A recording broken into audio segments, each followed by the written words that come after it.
Let's make sure everybody's muted who isn't speaking. If my interns can help do that too, that'd be great. Hello and welcome to the Get Lit Festival.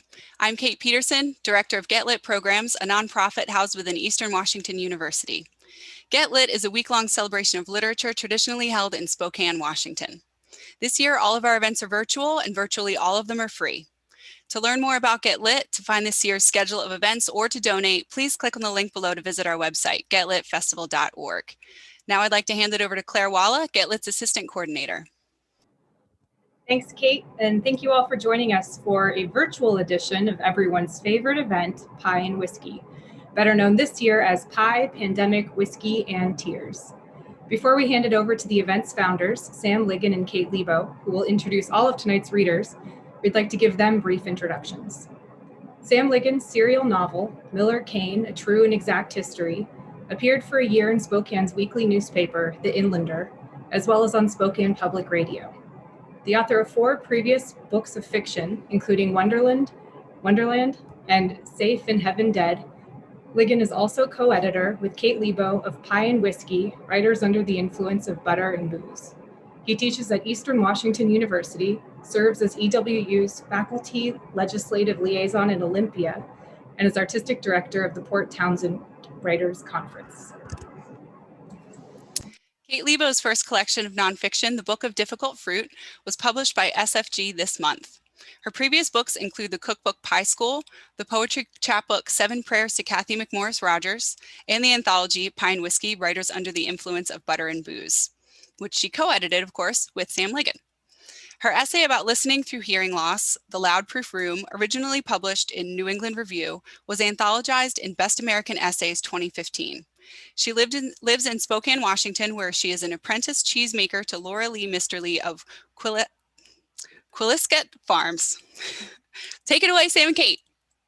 It's Quillisasket Farms, which is hard to say. Thank you.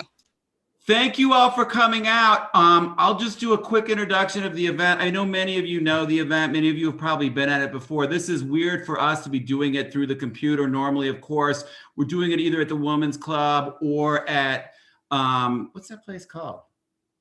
We haven't been there in so long. We haven't left the house in so long. We can't remember landmarks. You know, that place. It's the Cracker Building. Or we've done it in Portland. We do it in Missoula. We do it in Seattle. We've done it in Columbia, Missouri. And the readers tonight have all done Pie and Whiskey before, and they represent all of those places. Someone from this group has done it in every one of those places. But mostly we do it in Spokane. Mostly we do it as part of Get Lit. And this is the 9th time we've done it. And we really appreciate the readers being here again for this event. And I just want to say that the first reader tonight is the first reader who ever read at A Pie and Whiskey. And I'm going to hand it over to Kate. And our first reader is Steve Allman. Take it away, Steve. All right. Yeah, because it was alphabetical order, I think. That's why I had that great distinction. All right, I'm going to read a story that's from the wonderful Pie and Whiskey book. It subsequently was published in a literary magazine, but they removed all the adult-themed material, which left the story as a grand total of 15 words. But I'm going to restore that since you guys will allow me to go blue. The story's called The Missing and Fucking Years, which would probably signal the adult material that is to come. So if any children are watching this Pie and Whiskey event, obviously you want to coach them up really quick or as we go along here. Okay, I'll just read a little bit from the beginning. I was trying to get my wife to fuck me in the kitchen was the situation. Maybe I shouldn't say fuck. Maybe I should say make love. Language is such a racket. It's always pretending we can only want one thing at a time. But I wanted to make love to my wife while also fucking her kind of hard in our kitchen. I wanted the tender panic of the thing, the writhing embrace. Maybe there's a German word. It was a Friday night. We were both completely thrashed. Our children had done this to us. We had 4 of them, a ridiculous number. But they were in bed now, sprawled out like little drug addicts. Reagan was leaning against the counter, her ass outlined by a pair of pilled pajama bottoms. She did not in any way want to be fucked. No, she had it in mind to bake something for the cakewalk at the annual school picnic, an event that would obliterate any reasonable chance at happiness for our Saturday. She didn't have to do this. There were going to be 500 cakes for that goddamn cakewalk. She could have made one from a mix or bought one from our local Temple of Holy Organics.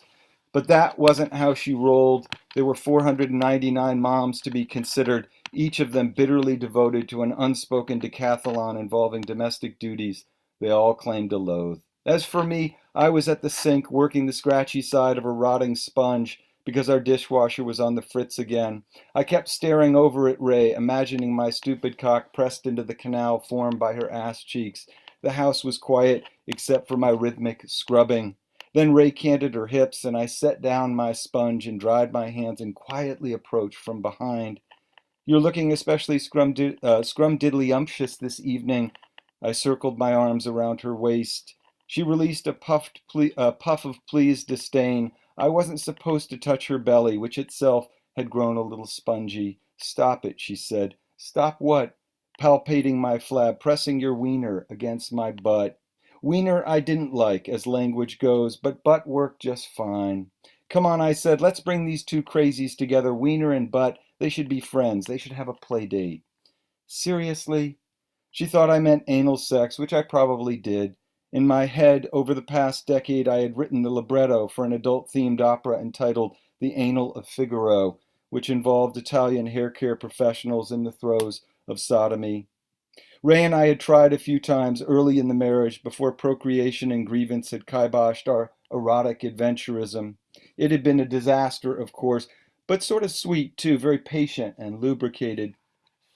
But I wasn't after anything like that, honest. I just wanted to tug down those gauzy PJs and slobber on her privates for long enough that she might let me hump her in whatever configuration she desired in our poorly lit and pancake batter flecked kitchen. This was something that used to happen quite a lot, by which I mean that it had happened exactly once before, 15 years ago, in the mildewed rental Ray kept in Columbus, Ohio, where she had gone to get her degree in nutrition science. We'd been dating long distance for a couple of years by then, the missing and fucking years, as I thought of them, not unkindly. I get it, Ray said, swaying away from eager wiener. You're horny. Horny for you, I purred. Please don't purr, Ray said. You're carrying a lot of stress, I said. I can see it in your delts. You don't even know what delts are. I started to rub the plump little knobs on either side of her neck, which were possibly delts. This she liked. We should drink a little, I said, and let nature take its course. You're sweet, she said, like I was a bag boy who had helped her out with the groceries and was now awaiting a tip. In this analogy, the tip was having sex with me in the kitchen, and her response, "You're sweet," was her opting not to tip. I'm serious, I said. Let's make a little non-sanctioned hanky-pank. I'll set up the compost thingy. I'll be your best friend. My best friend wouldn't sexually harass me, Ray said. Remember how we used to do it in the kitchen? I said. I don't need another infected toe, Ray said. I had no idea what she was talking about. This was becoming a problem in our marriage. We had no idea what the other one was talking about much of the time. Our private servers of resentment and complaint kept hacking into public discourse. I nuzzled the nape of her neck and slipped my hands beneath her pajama bottoms and began scratching her bum. Ray was itchy all the time, her scalp, her back, her butt, her ribs, her ankles. It was one of the plagues of motherhood, along with reflux and guilt. I stood abrading her pearly lobes with my nibbled nails. I didn't care what she looked like, the sags and pouches she'd acquired expelling 4 itsy humanoids out of her body. Evolution had equipped me with astonishingly supple standards. Not even a steady diet of porn with its cantalouped anorexics and lithe cock gymnasts had put a dent in my spousal desire. What I wanted wasn't an immaculate performance, but the ancient crackle of lust, the half-blind and unsightly heaving. Am I saying Ray was ugly? No, sir. She was lovely and plump and middle-aged. She had light brown eyes and a slight underbite I affectionately referred to as her womandible. I myself had grown wretched, balding, pot-bellied, with a wattle of skin beneath my chin that our 2 youngest, the twins, who were 3, yanked on with a devout and reliable hilarity.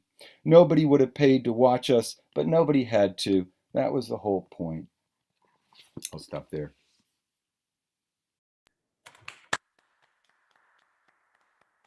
Thank you, Steve. That was fantastic.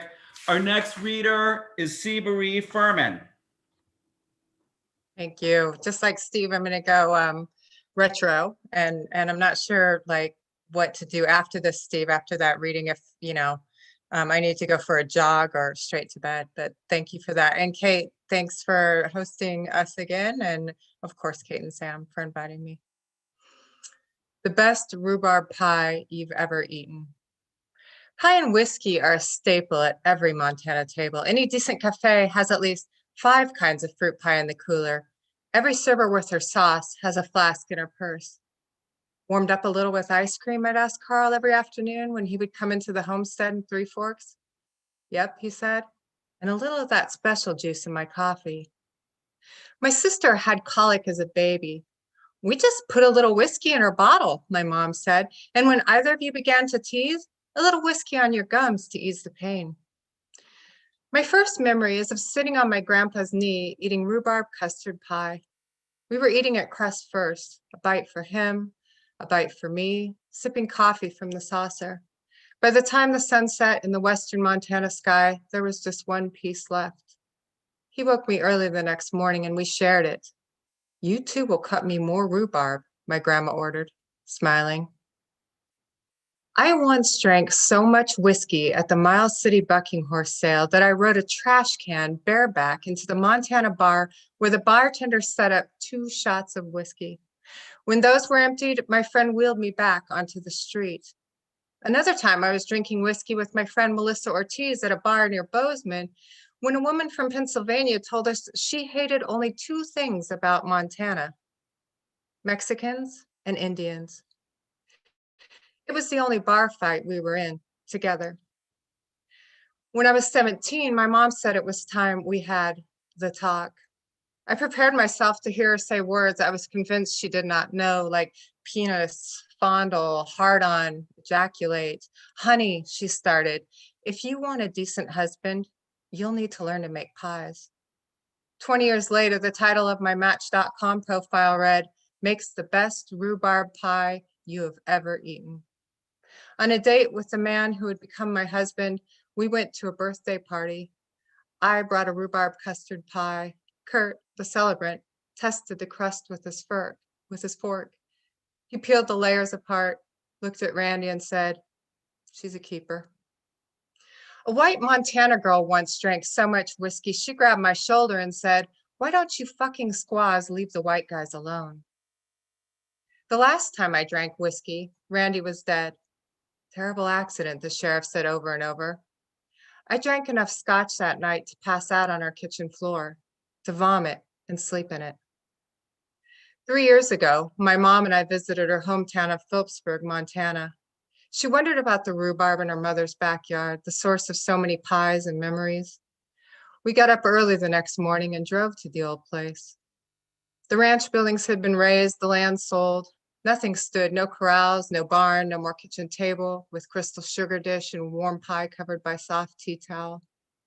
I worked the shovel and Mom held the black trash bag. Dig fast, she said, keeping her eyes on the highway, her first crime in 80 years. We placed 3 crowns of Grandma Carey's rhubarb in the back of my white matrix. She took 2 of them to Colorado, one for my sister, one for herself. I planted mine in Idaho. Grandma Carey's rhubarb lives on my deck in a planter my father built. I cleared the snow from it this morning, saw furrowed leaves like red fists punching through the frozen soil. As I was bent to my work, my partner, Caleb, stepped onto our deck and said, you can finally pick it this year. I had waited the requisite 1 year after planting and a second to make certain it took. Maybe there'll be enough for a pie. Whisking the last bit of spring snow from the soil and rising to stand beside him with a confidence that went beyond baking skills, past the bars and ranches of my memory to a kitchen table where the future sat as a brown girl with black braids on her grandpa's knee, and I took his hand and said, it'll be the best you've ever eaten. Thank you.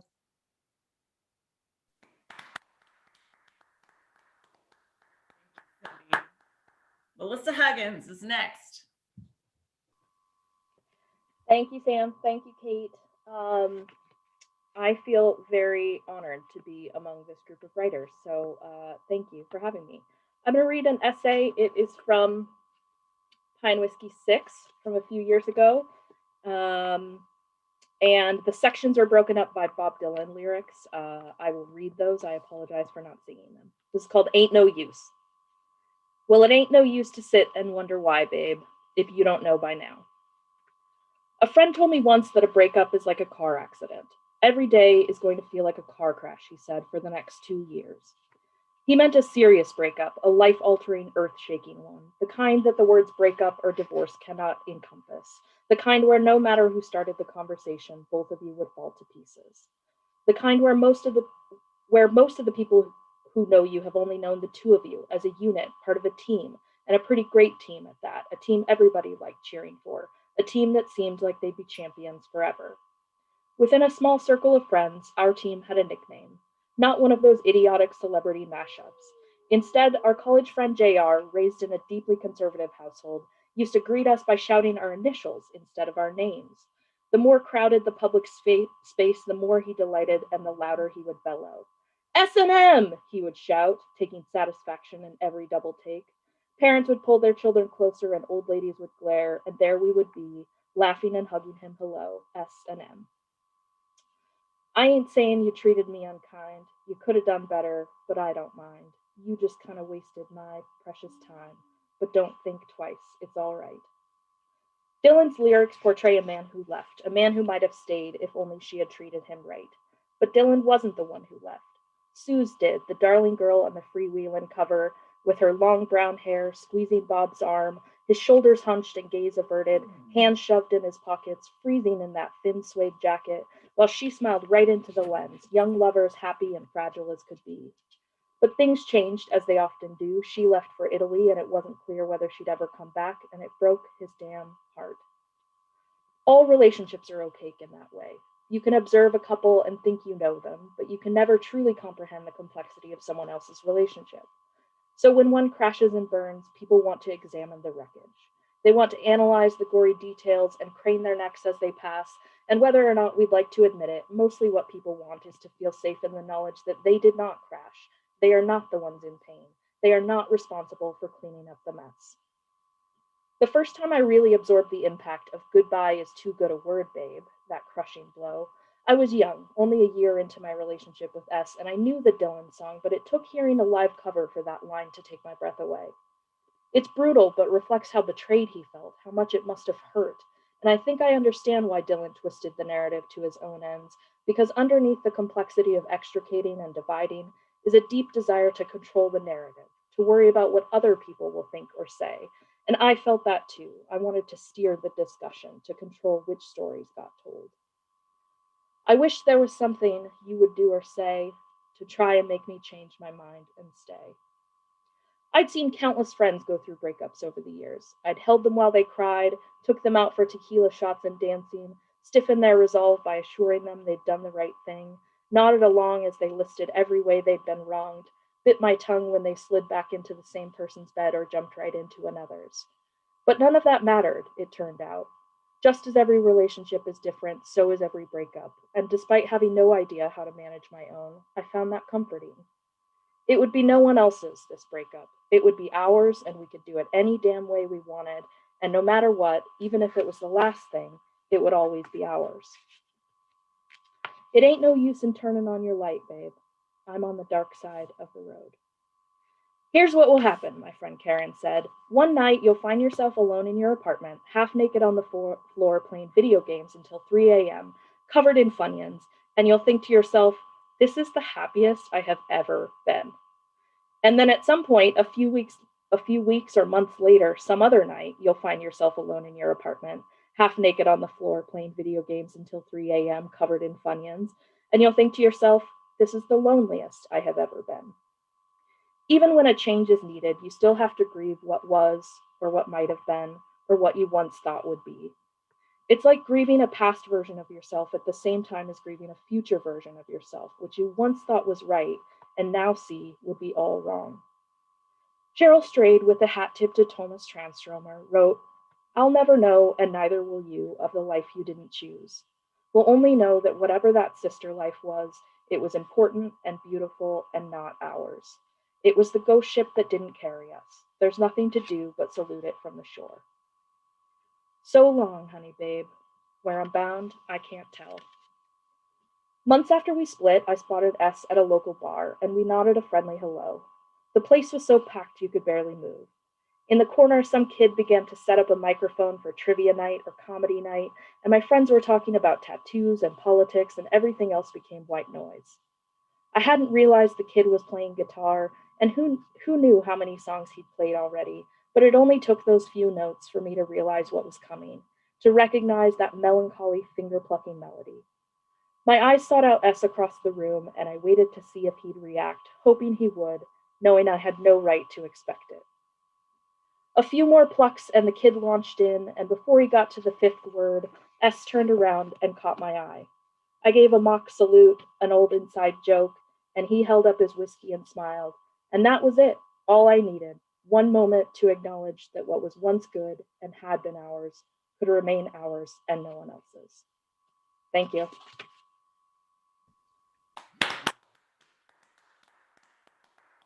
Thank you, Melissa. It was awesome. Next reader is Kate Lebo. Okay, I'm going to read you a short excerpt from the book of Difficult Fruit.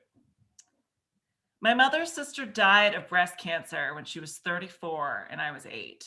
I thought she'd caught the disease from eating maraschino cherries, a belief no one corrected because I never said it out loud. Eventually, in time that passed too quietly or too gradually to notice, I stopped believing she died from processed food. At no time did I stop eating maraschino cherries. This was, in a way, like smoking would be later, an abstract poison whose intake, because it had not yet killed me, made me immortal. The story is often told this way. The maraschino cherry, as we know it, was invented at Oregon State University during Prohibition to garnish virgin cocktails. Real maraschino cherries were historically a Croatian delicacy made of marasca cherries, a sour variety that's still grown and prized today. True maraschino liqueur is distilled from marascas and their crushed pits, then combined with cane syrup and aged. Imitation maraschinos have been made in the United States since the turn of the century with a variety of non-alcoholic brines. In the 1920s, East Coast maraschino manufacturers ignored Oregon's and Washington's crops because their Queen Anne variety went to mush when preserved. Enter OSU's Cherry Whiz. After years of experiments, Professor Ernest Wiegand discovered that adding calcium salts to cherry brine keeps cherries plump. After 1940, the FDA decided it was lawful to call imitation non-alcoholic maraschino cherries just plain maraschino cherries, in recognition that U.S. consumers by now assumed that maraschinos were, as they are described by the FDA today, cherries which had been dyed red, impregnated with sugar, and flavored with oil of bitter almonds or a similar flavor. In the United States, we usually derive the bitter almond oil needed to make maraschinos from apricot kernels, not bitter almonds, unless we produce the flavor synthetically in a lab.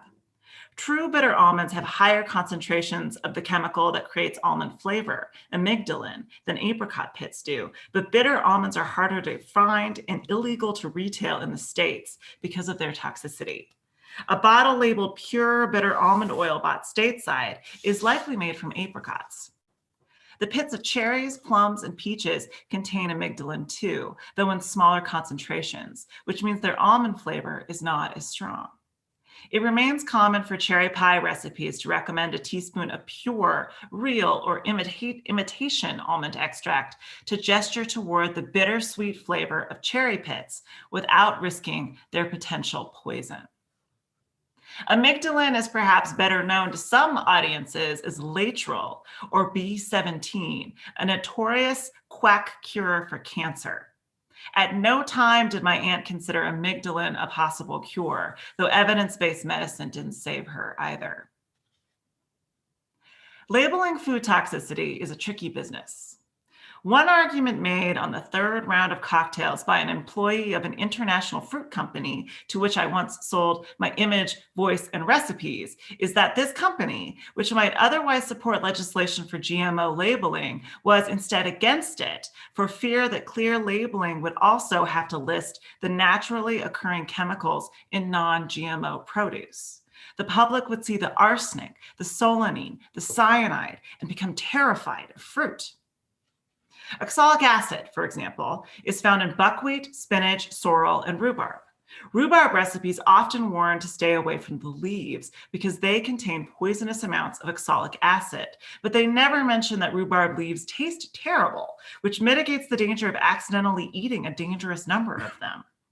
According to Bon Appetit, a 130-pound woman would need to eat 10 bitter pounds of rhubarb leaves to have an adverse reaction, which could include burning mouth and throat, nausea and vomiting, diarrhea, cardiovascular failure, coma, and death. If we can't blame maraschino cherries for my aunt's cancer, what should we blame? TV waves, anxiety, rage? Years after she died tragically young, but not from eating processed food, I started a new July ritual. Make maraschino cherries the old-fashioned way, free of food coloring and calcium salts, preserved for cocktails year-round. I start with 4 or 5 pounds of fresh sour cherries and use a real cherry pitter now, a contraption that screws onto a standard canning jar and catches the pits. Sam and I drink Manhattans while we pit, served his favorite way, on the rocks with the previous year's maraschino cherries, never citrus. I combine the pitted cherries with a bottle of Luxardo maraschino liqueur and heat them briefly because I read somewhere I'm supposed to do that. Then I seal them in jars with some of the pits to add a dash of benzaldehyde charm. Over the rest of July and part of August, the maraschino's candy red will fade to a serious mauve. That's how we know they're ready. Globes of liquor-logged fruit that taste of what they once held safe at their centers. Summer glow and fair warning, true cherry and almost almond. The promise and poison from deep in their seeds.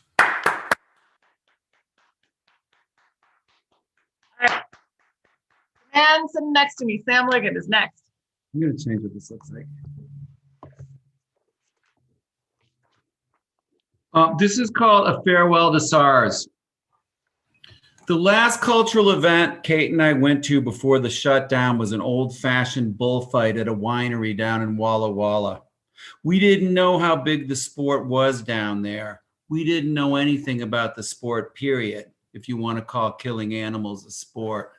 I call it murder, and that's why we loved it so much. Even before quarantine, all we could think about was murder, as if we already knew how hard everything was going to be from now on. Yes, we had read the Hemingway, so we did know something about the goring and the sadness and the beauty and the death. And yes, we knew matadors wore fancy pants and carried red capes and shiny swords. I don't know how we knew that stuff. Cartoons, maybe? Or maybe it all came from Hemingway. How do any of us ever really know anything? Where does our knowing come from? That's the kind of stuff you think about at a bullfight. And when I say we knew nothing, I mean we thought the bulls would be fighting each other, like at a yak fight. But that's not how it works at all. We certainly didn't expect dragons or drunken children singing folk songs, but they were part of it too. The way it actually works is hard to explain, but yes, you will be covered in blood by the end of it, yours and the bulls and the wine people's. And yes, you will laugh and cry harder than you ever have before. Our baby was only a fetus when we went that first time, so he didn't get to enjoy it as much as he otherwise might have. Once the pandemic's over, though, we're going to another bullfight right away, and we're taking the baby with us. Kate's going to write sad poetry about it, and I'm going to write sad fiction about it. The baby's going to cry and spit up a lot. And somehow all that sadness and death and spit up will help us understand why we should treasure every moment a little more than we already do, even if we have to quarantine again forever. Like Hemingway said, Baby shoes are for babies. Or like my older son, Paul, said so many times as a toddler, his toddler joke, you gotta poop in your pants. And while the matadors aren't supposed to poop in their pants because the pants are so darned expensive, sometimes they do it anyway. Hell, sometimes we all do. That's what bullfighting finally teaches us. Everyone out in the sun, diapered up, drinking, eating pie, the dragon circling, something about, I don't know, fairness, sportsmanship. Is QAnon part of it somehow? You want to know what it's really like? It's like Burning Man or the Great Depression or one of those really good Civil War battles, but with bulls running around. At least we thought they were bulls. We didn't actually watch that part, to tell you the truth. They might have been moose for all I know. Christ, they could have been elephants. There's a lot going on out there, is what I'm trying to say. And all that stuff, the laughing and crying and dancing and everything else, that's why we're so doggone excited to head back to Walla Walla and run with the bulls again, and the salmon, the mermaids, and the kraken, and all the other post-pandemic animals of America, unmasked, vaccinated, and finally fully free. Thank y'all. Next reader is Gary Copeland Lilly.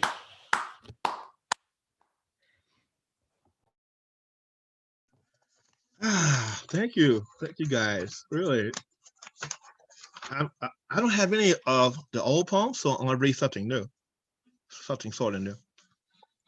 The Book of Distorted Psalms. When the gospel hour of the dog becomes the time of the wolf and red howl's ark, across the lonesome valley and shadows fade a desperate night in the liquor houses, in restaurants serving factory folks, peanuts and pretzels on the bar. Gamblers with loaded dice and marked decks are stacking their paper on the table while long sedans are cooling at the curb. You can ante up, pull a poem from the tomb of your pocket. Just don't say I told you so. But this is where fallen angels go. The smoke from the gypsy turning tarot cards, the smoke thick as prayers that drifts into her front room, will flip the cards for customers waiting in wooden chairs to claim their turn. They drink from mason jars they have brought from home to pass the time, as quietly as the ash that falls like dusk from the burning tip of her cigar. And the embers burn a hole in her tattered carpet as she crushes the cherry tip into the sole of her left shoe. And the folks in her front room, each alone, wait while her cats lick one another in the face. The gypsy's front room is crowded, and the hoodoo seeps into the tired town that sleeps believing nothing magical ever happens as holy as their weekly resurrection. And that will suffice at least until the rapture comes, and the dead that empty from their graves to catch the blue line train to heaven. And those who are left behind with their corporate jobs will be chain smoking in the back seats of cars, rolling from red light to red light. Don't say I never told you so. This is where the broken go. This is how they go. And can I read one more? Okay. 5 prayers for God. 1. All things are activated through servitude. Mercy, not just to others, but also to myself. Should not love inspire us all? Hard times swarm a nest of angry wasps. But when the good news come, we sing hallelujahs. Can you feel me on that? Dear God, should I talk in tongues? 2. Everyone wants the best. The good Googa Mooga we cannot wait to make our own. Is shelter in place, government code, for shelter in a time of storm? 3. My family had a gathering every summer for 80 years through war, labor strikes, freedom rides, and this is only the second time we've ever had to suspend our reunion. The previous was that summer of a domino effect, a slew of auto accidents, 6 kids, a host of our elders dying, and gun violence. Is this how the Lord will carry us away? 4. A pandemic is driving a car with no steering wheel.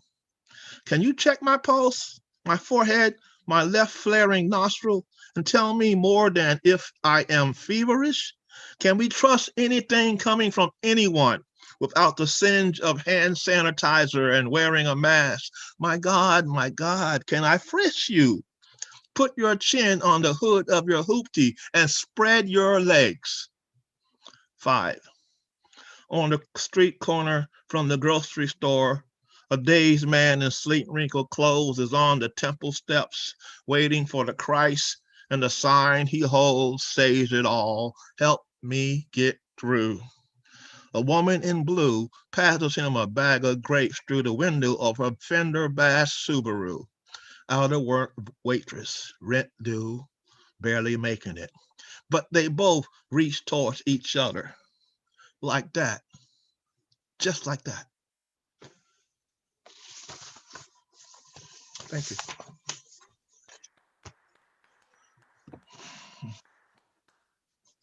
Tiffany Midge is next.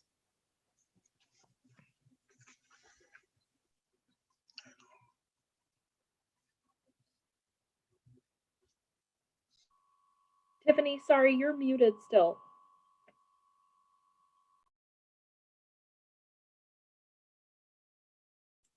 Hello. Okay, tape 2. Thank you so much for having me. It's great to see everybody here.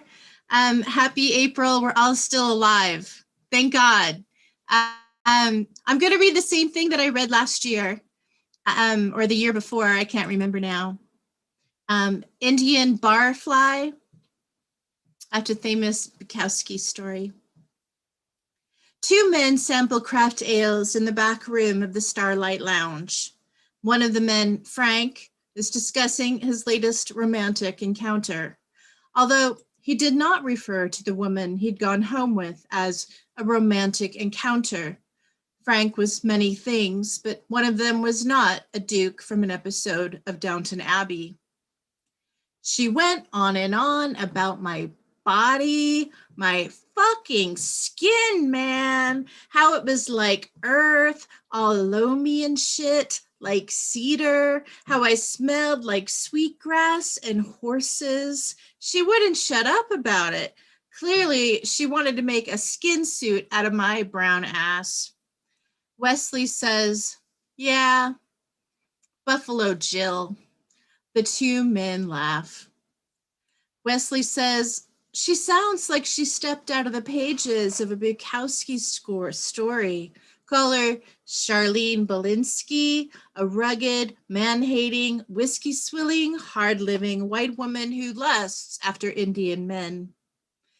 Earlier that day, Wesley had talked to his girlfriend, Ramona, about his idea for Charlene Belinsky, the aforementioned rugged, man-swilling, whiskey-swilling, hard-living white woman who lusts after Indian men. Ramona said, while you're at it, you should write a female version of Andy Warhol, his Native American cousin, Andrea Warholy, famous for her painting of a can of commodity beef. Anything can be indigenized, Wesley, but that doesn't make it art. It just makes it a joke. Yeah, a fucking funny joke, Wesley had thought. Wesley had majored in English and creative writing, and cheered on by Ramona, hoped one day to write the great American Indian novel, an epic 1,000-page tome he'd plugged away at for the last 10 years, replete with pages of footnotes like an indigenous David Foster Wallace. Invisible West, he'd call it, unfinished heft, indefinite bust. Wesley noted that the fundamental theme of the Western canon was 1, death, and 2, tragedy, and by that logic, there should actually be tens of thousands of Native American novels, and of course there were, except they were mostly all written by white people, and not particularly great novels depending on who you asked. Wesley states his thoughts to Frank. Frank says, as a Native American wordsmith, do you use every part of the sacred sentence? And the two men laugh. It was a standing joke between them. Another standing joke between the two friends was Indian barfly. It was referenced whenever they met for craft ales at the bar, any number of bars and breweries, the Silver Dollar, the Wayback Room, Bearded Brothers Brewery, Black Cat Brewing Company. For any bar was an Indian bar or brewery when there were at least 2 Indians drinking there. But their version of barfly was watered down, gentrified, much like the old Seattle neighborhoods their grandfathers once haunted.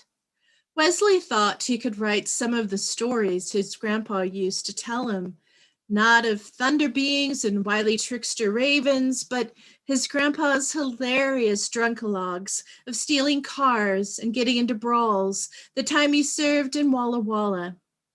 Frank orders another 2 IPAs, jokes, and says they're both for him.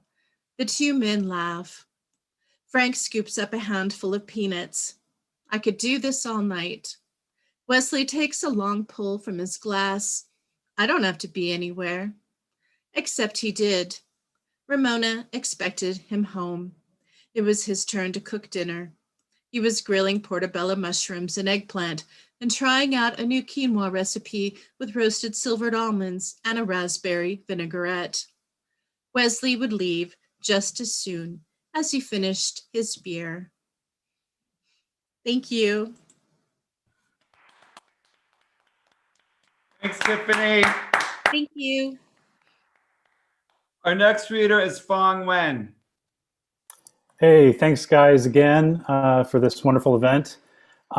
This is a piece that I wrote for the 2018 Pie and Whiskey for the Unbound Book Festival in Columbia, Missouri. It's called Pot Pie. I had a neighbor in a small Wisconsin town who would try out new recipes on me, usually desserts, often the result of his recent travels, bananas Foster from New Orleans, Lane cake from Alabama, or hermits from New England. Jonah was one of these guys who loves to cook but hates to eat alone. I asked Jonah about his business, which was educational software, and which is the thing that took him around to all these places. He had to pitch schools around the country on adopting his software every couple of weeks or so, but he seemed completely uninterested in talking about it. Business hours are over, he'd say, "What do you think about the sopapillas?" "Have you ever thought of becoming a baker?" I asked him. "There's no money in it," Jonah shrugged. "But baking makes you happy. Happy doesn't pay the bills." "Well, I'm glad you like to cook. I'm glad you like to share," I said, "but I'm going to gain about 50 pounds and it's all your fault." Jonah smiled a lizard smile. He was bald on top and wore sweaters out of season. "Is this like a romantic thing?" my girlfriend Linda asked when I explained to her that I was headed to a friend's house for dinner. She and I had met online and it was still new enough that we wore our insecurities like jokes. "It's more like a misery loves company kind of thing," I said. And for me, that's what it was. For Jonah, it was more like an only thing in my life I do that actually I enjoy kind of thing. I don't think he even knew he was unhappy. "Okay, use a condom," she said. That night, Jonah had promised something different.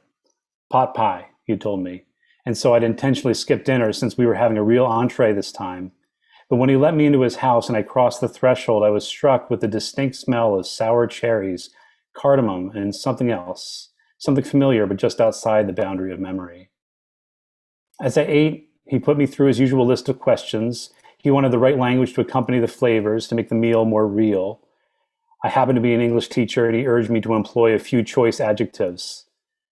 "I try not to rely too much on adjectives," I said. Jonah frowned. "Well, tell me what you taste anyway." I was grateful for the cardamom cherry pie, but I was so hungry I just wanted to sit there and eat in silence. I wound up having 3 helpings, and this was one big cherry pie. "I knew it was cardamom cherry pie as soon as I walked in the door," I said, "but there's something else as well in the crust." Of course, Jonah said, I told you, it's Colorado pot pie. This is not pot pie, I said. Yes, it is, said Jonah, laughing. You've had a ton of it, my friend. I hadn't gotten high since college, and this was particularly strong pot, and I'd had, as Jonah pointed out, a ton of it. It felt like the camera of my eye zoomed out, and I was suddenly looking at everything through the wrong end of a telescope. Did you spike the pie? I asked him. I told you it was Colorado pot pie, he said. What are you feeling? Describe it to me. Nothing, I said. My tongue is numb, tingly. The unfinished pie looked surprisingly appetizing. Hey, I said, I have a great idea. What if we share this pie with Linda? Is that a great idea? Asked Jonah. I'm just saying, I said. Isn't it a waste getting high without Linda? Life is never wasted, he said. Except for right now, I said, life is definitely wasted.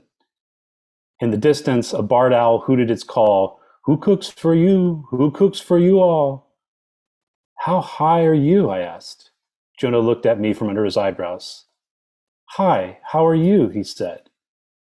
I felt sticky, like my body was attached to the chair, and my forearms were attached to the table, and my hands attached to the fork and knife in my hand. Then I realized I actually was sticky from the pie filling. I have to go wash my hands, I said.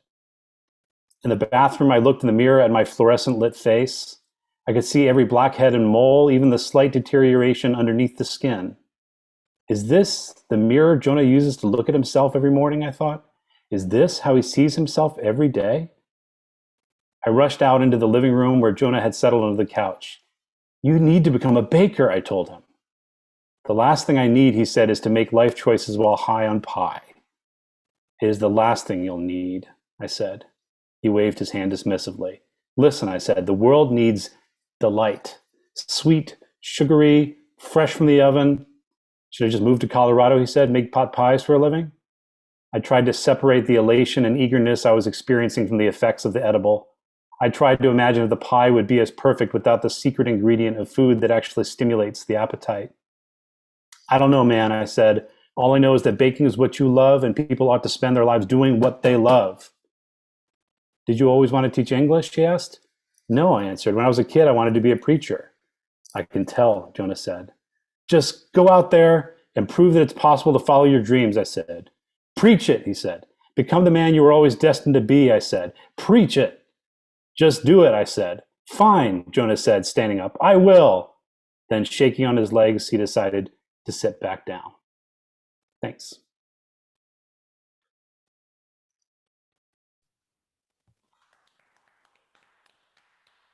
Thanks, Bob.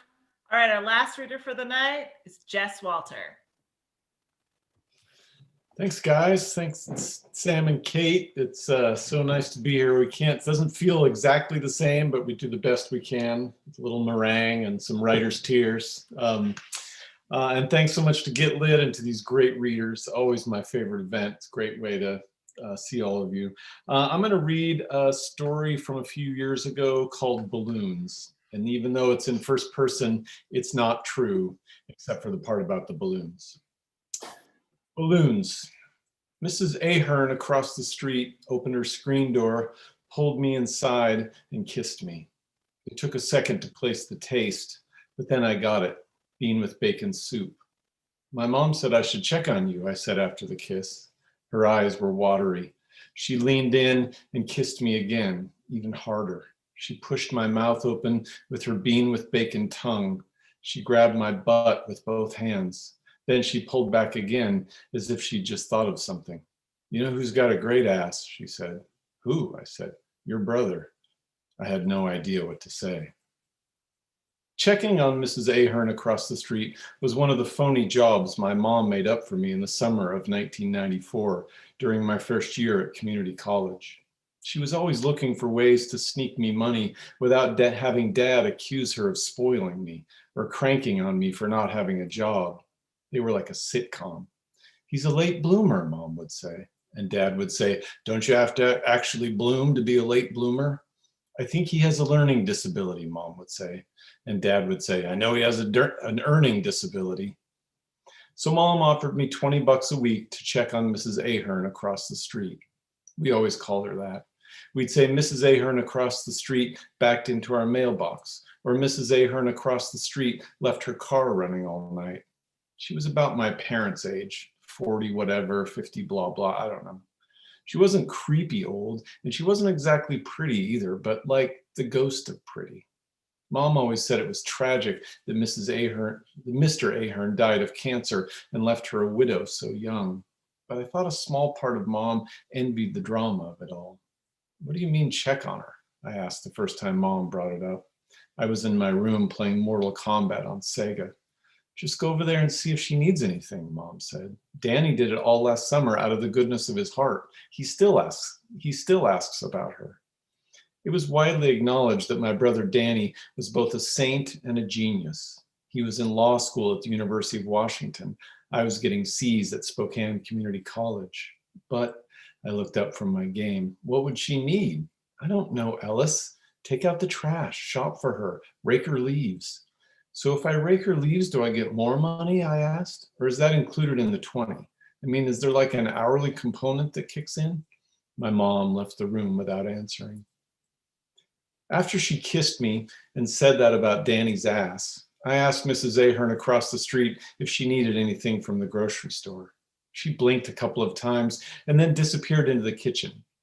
She came back with a $20 bill, a Safeway coupon, and a shopping list. Her eyes were still bleary. The coupon was for Swanson meat pies, 4 for $3. There were only 2 other things on her shopping list, bean with bacon soup and Canadian mist whiskey. I can't buy you whiskey, I said. I'm a social drinker, she said. No, I mean, I'm not 21, I said. How old are you? She said. 19. She stared at me like this couldn't be true. Oh, Jesus, she said. Then she said it again, Jesus. And she took her 20 back. Danny answered on the first ring. Hey, it's Ellis. What do you want? I didn't know how to ask what it was I wanted to ask. Mom has me checking on Mrs. Ahern across the street, I said. He was quiet for a long time. We were both quiet for a long time. Finally, I said, don't you think I should get extra for raking her leaves? He hung up. I took off my headphones. Upstairs, my parents were arguing again.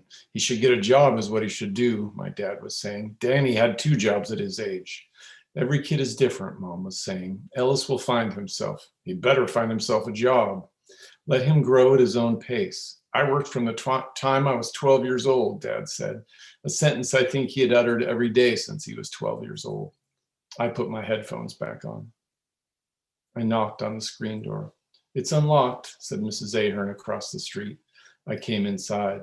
She was sitting in a chair watching a game show, a meat pie and a glass of whiskey on the TV tray in front of her. Where do you want your mail? I asked. Kitchen table, she said. The kitchen was a mess. I put empty soup cans and macaroni boxes in a grocery sack and cleared a space to set her mail. I took the trash out the back door. Ellis, she said, about the other day, I wouldn't tell your parents about that. I wasn't sure if she meant she would not tell my parents or I should not tell my parents. Okay, cool, I said. I got better grades that fall. I talked to a girl in my English comp class. I started applying to 4-year schools. Once a week, I checked on Mrs. Ahern across the street. She didn't try to kiss me again. I raked her leaves, took out her trash. Once I cleaned a bird's nest out of her eaves. Mom had me bring carved pumpkins over to her house, and 2 days later, when some kids stomped them into her porch, I cleaned up the mess. Then Danny announced he was coming home for Thanksgiving, and he was bringing his new girlfriend. Mom loved to brag about Danny's new girlfriend. She showed everyone the picture Danny had sent of the 2 of them at Pike's Place Market. His girlfriend had giant boobs. Isn't she pretty? Mom would ask. And I would think, nope, she just has giant boobs.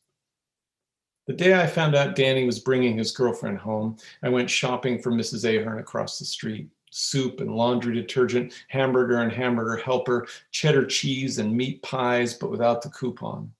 Danny's bringing his girlfriend home for Thanksgiving, I said from the kitchen as I put the groceries away. I looked around the corner into the living room. She was in her chair. The bottle of Canadian Mist was on the TV tray, but there was no glass this time. The TV was on Family Feud.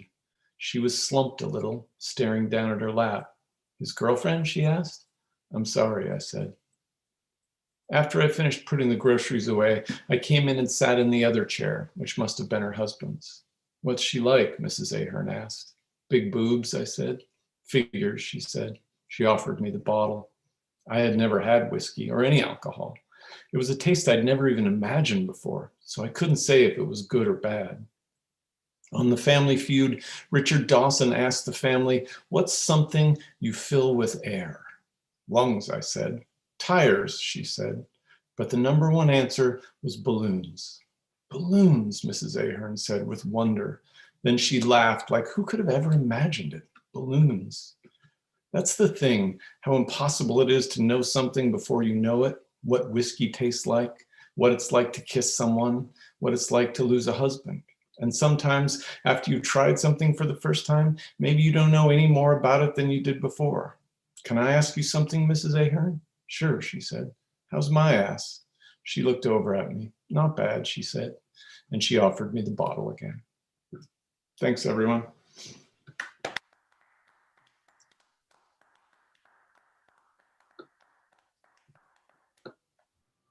All right, thank you, Jess. I just a few last words. That was our last reader, and that was the last reader, I believe, at our first Pie and Whiskey. So at our first Pie and Whiskey, we started with Steve Almond and ended with Jess, and at this current one, same thing. Really appreciate all the readers tonight. That stuff is fantastic. Here's a pie that normally we make pies for 300 people, but this is one pie tonight. And normally Dry Fly gives us a whole lot of whiskey to serve to 300 people, but that's not happening tonight. So let's do it next year. Next year is our 10-year anniversary. It's going to be 10 times as awesome. But nothing could be more awesome than tonight. It's true. That's also true. Thank y'all for coming. Thank you so much. That was so much fun. Thank you to all of our readers. And thanks, of course, to Sam and Kate for helping to keep Pie and Whiskey alive this year. We know that you all miss being in person with us, but you all brought the energy with your beautiful and hilarious work. So thank you again for that. For our audience at home, we hope that you'll join us for the rest of the festival events this week, including tomorrow's live evening reading, Creativity in the Climate Crisis, featuring Johanna Stobrock, Amy Nizuka-Matado, and Robin Wall-Kimmerer. And of course, make sure to join us to hear Jess read from his new novel, The Cold Millions, Saturday night with Essie Adujan. Learn more about those events and about tonight's readers by visiting our website, getlitfestival.org. Thank you all for being here with us tonight. Good night, everybody. Good night. Thanks, guys. Thanks, readers. That was fantastic. Great stuff. You brought it. Thank you. Great job, everybody. Cheers, that was a lot of friends. fun. My friends. Cheers. Miss all of you. Yeah. It was good seeing y'all. Yeah. Can't wait to see you in person. Yeah, can't wait for real life. Yeah, we miss